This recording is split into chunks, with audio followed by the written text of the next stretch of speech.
Hey guys, this is Kristen from Schrader Stars. What we're going to be doing today is taking a look at how to create a Teachers Pay Teachers cover page with a background and frame. Let's get started. What I have here is a blank PowerPoint presentation. It's set to a landscape page and I don't want that for my product. Once you choose landscape or portrait, all the slides that you create from there on out have to be in that format. So most of the time my products fit better in a portrait page, so that's how I'm going to do this one. So what I'm going to do is go up to Design and click and go on to Slide Orientation, and I want it to be Portrait.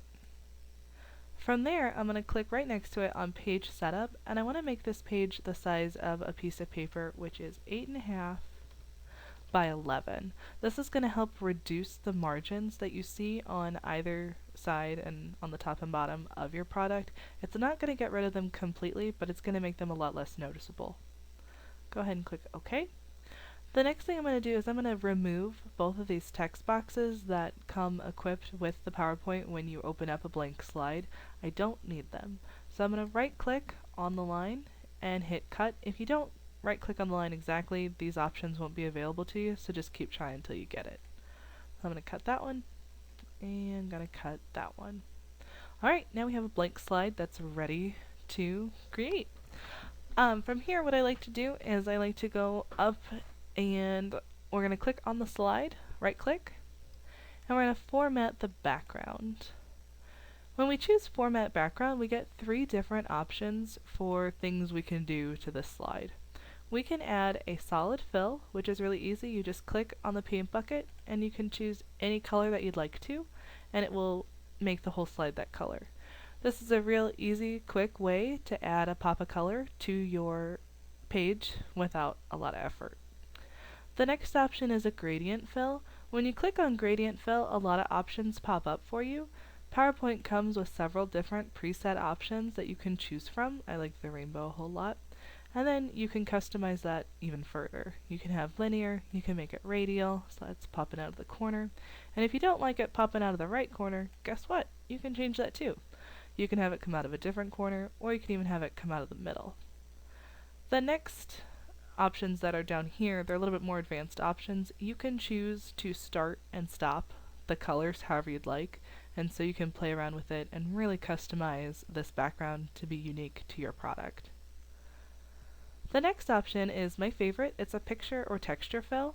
When you click that, it automatically comes up with this nice textured background. PowerPoint again comes through with several options for you to choose from. Just lots of different textures that you can choose that will make your product look a little bit different than the next guys. I don't normally use the Microsoft backgrounds. Instead, I choose to use my own digital papers that I've found throughout the interwebs. So I'm going to go to File. When I go to File, these are some digital papers that I created on my own. If you download digital papers from somebody else, make sure that they're available for personal and commercial use. If they're not available for commercial use, you can't use them in your products, and so that's no good. I have some freebies on my site, and I know all over Teachers Pay Teachers there's a lot of freebies for you to choose from. So make sure they're for commercial use. Alright, I'm going to choose one. I really like these blue chevrons, and so what I'm going to do is click on it, and there they are. They are ready to go. One option you have is you can choose to tile the picture, and if you tile it, it makes it look a little bit different. Sometimes if you hit tile, it doesn't change the image at all. Other times it'll change it drastically. So it really depends on how the image that you chose was saved. For example, this image was saved as a 12-inch by 12-inch paper, and so because the image is bigger than my slide, tiling it makes a small difference. So if I don't really like that, I can click the button again, and goodness, it changes once more. So I really like the way that that looks, and so I have 2 options at this point. If I didn't like the way it looked, I could reset the background to the white that I had before. I can close, which will leave the background this color just on this slide, or I can apply to all. And if I apply to all, that means every new slide that I make will have this background. Now, I don't often apply to all because when I'm making a worksheet, I don't want chevrons in the background. So instead, I'm just going to close. Alright, we have our background, and now we need a frame, because if I were to type text on this, it wouldn't really show up that well. So you can choose to download frames from tons of fantastic sellers on Teachers Pay Teachers. If you go that route, you can go to Insert, and you're going to insert a picture. And these are some frames that I downloaded. Let's take a look at. These are from Dancing Crayon Designs. She is fantastic. She has a lot of great stuff. And these are some frames that I downloaded from her. Let's go ahead and choose that one. And from there I can adjust this frame once it's inserted. I can make it bigger and smaller. I can make it really skinny. I can make it as big as my page. It doesn't really matter. But yeah, you can definitely customize these to make them make your product unique and make it stand out. If, however, you are not interested in spending any money on frames right now because you're just beginning your Teachers Pay Teachers career, I understand, because I was there too. Instead of using frames that I purchased from other sellers, I use the shapes that PowerPoint comes with for free. So if you go up to Insert, and instead of clicking on Picture, you head over to Shapes, PowerPoint comes with all these pretty shapes for you to use in your products. One of my favorite ones is this rectangle with the rounded edges. So if I click that, and then I go to my product and click and drag, I can make a frame all my own. So if you use, you can opt to have these rulers on, and so I use them to help me get my shape in the center of the slide. So there we go, we've got it centered. I don't like this dark kind of blue looking background in the frame right now, because if I were to type on that, it would still be really difficult to read. So I need to format this shape to make it look more like a frame. So if I right click, I can go up to the paint bucket and choose to fill it with a white color. It's looking better already. Alright. At this point, you could start typing text here, or you can change the shape a little bit more to make it pop just a little bit more. So I'm going to right click and go to Format Shape, and from there we have some options on how to make this frame our own. The fill options are very similar to the background options that we had earlier. You can choose the solid fill, and I already did that with the paint bucket for a white color. The next one is the line color. This is the line color of the shape, so it's those rounded edges. It's not the line color of the rectangle around it.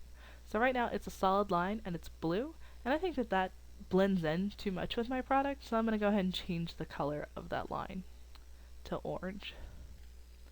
There we go. I think that looks pretty good. Alright, so we're going to go to line style, and since this line is pretty thin, I want to make it a little thicker. I can do that with line style options. The width is how wide that line is, and so as I click, click, click, that line will start to get a lot thicker. And so right there, I think that looks pretty good. You can choose to have a single line, a double line, thick and thin lines, or 3 lines if you want to change it so there's a double line just so you guys can see. But normally I go with the solid line. The next option is one of my favorites in PowerPoint. It is the option to make a dotted or dashed line. As you click through these, the shape will change, and these really make my shape look like a frame. And so that one looks pretty good. I like the way it is. And so actually I think I'm done with making my frame. There we go. And there you have it. The frame looks good, the background's ready, and now all I need is some text on what my product's all about. So you can click on the shape, and if you go to Home, it has options for the font that you want to use and the color, but I find that I can't manipulate text in the frame that well, and so instead what I do is I go to Insert, and I'm going to insert a text box. And now I'm going to insert that text box over here in No Man's Land, and I'm going to choose a font that will stand out. Let's see. Alright, there's one. I use this one a whole lot. It's Luckiest Sky. It's free to download, and it's good for commercial use. And I want to make sure this little A with a red underline, I want to make sure it's a different color. I'm going to make this orange text so that it really stands out. And then I want to make it bigger, because when I pin this on Pinterest, I want to make sure that you can read it. Alright, now let's do our product title. There we go. And it is ready to move around. Now you can move this box with your cursor, or you can nudge it around with your arrow keys. Either way is fine by me. One way that you can do is, like I said before, you can use the rulers. You can also go up to View and Grid Lines. These grid lines will pop up. They make it really easy to align all of your stuff so that it is centered. So we'll make this go a little higher. I'm going to go back to Home. If you left click on the box and then you hit this little A with the up arrow, you can make your text bigger. So I'm going to make this really big. There we go. Alright. So now I need to add an author to whoever made this. So I'm going to choose the font that I choose for all of my things that I create. It's right here. Again, this is a free font. Uh-oh, I didn't create my text box though, so I entered it in the middle of my frame, which I do not want to do. So I'm going to turn off my grid lines. I'm going to go to Insert, Insert a text box over here in No Man's Land, and go back to the font that I wanted to use for my name. I don't want to make this orange. I want to make it a little different, so I'm going to choose a blue color. There we go. And let's see who this is by. There we go. And that's a little small for my taste, so instead I'm going to highlight all the text and hit the up arrow. So you can click the shape, you can highlight the text, however you want to change it, how big it is. There we go. The next thing you can do is you can add a picture of your product once you have it finished, or you can add some clip art. So I'm going to add some clip art. I'm going to go to Insert, and I'm going to insert a picture.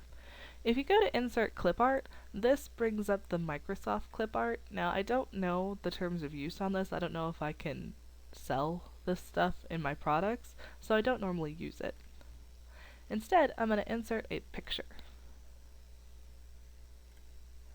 Alright, these are all graphics from mycutegraphics.com. She is an amazing woman. She offers all of her products for free for teachers to use on their Pay Teachers products. So you can check out her site and download all these cutesy, awesome images. I got this little guy down here.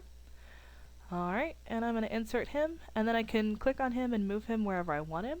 I can click on the corner and make him bigger or smaller, depending on how big I need him to be for my product. But, as you can see, there's a little problem. He's overlapping the text. So instead of having to really work to move this, I can just click on the text, move the box out of the way.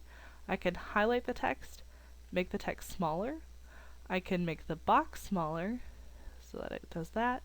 If I highlight the text, I can center the text as well. And so there you have it. I can make these look just a little bit better. And we have now created a Teachers Pay Teachers cover page. It was pretty simple. If you guys have any questions on how to do anything else on your cover page, you can leave me a comment on my blog or email me. The link should be below this video. Thanks. Have a great time.